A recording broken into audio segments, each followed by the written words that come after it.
Hello, third grade mathematicians. Welcome to our lesson today. So today we are working on finding perimeter of shapes. And perimeter is the outside of the shape. We have done area, which was the inside, like the carpet and the tile. So today we're going to talk about perimeter, which is like the fence or the walls. So at the top of my page, I'm going to go ahead and write perimeter. And I'm going to put fence and walls to help me remember that it's on the outside. And I realized I didn't tell you what page, but it was written in the directions. It's page 615 in your volume 2 math book. So if you read the directions, you were supposed to have this ready before we started. Page 615, volume 2. So again, perimeter, if you watched your lesson earlier in your videos, it talked about this. It's the outside or the fence or the walls of a shape. And so we're going to start by looking at number 1 up here where it is on grid paper.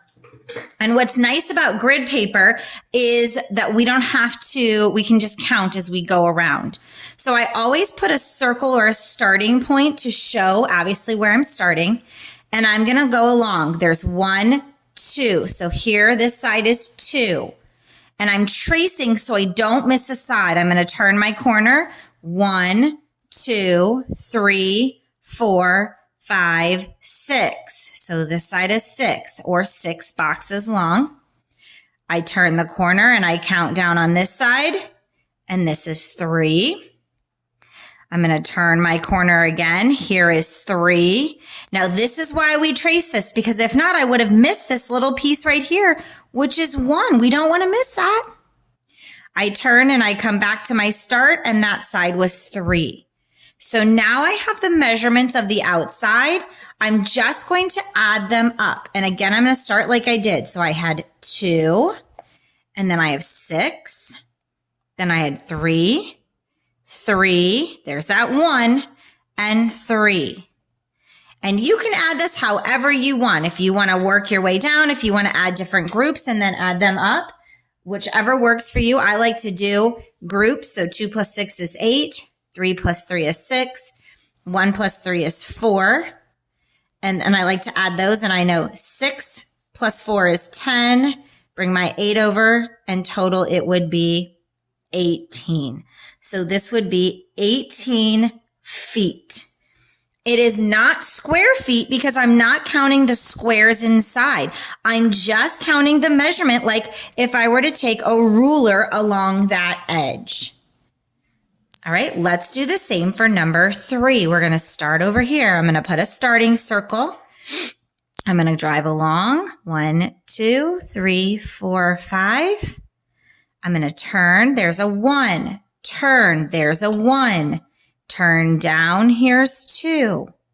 Come across. There's 3. Come up. 2. Turn 1.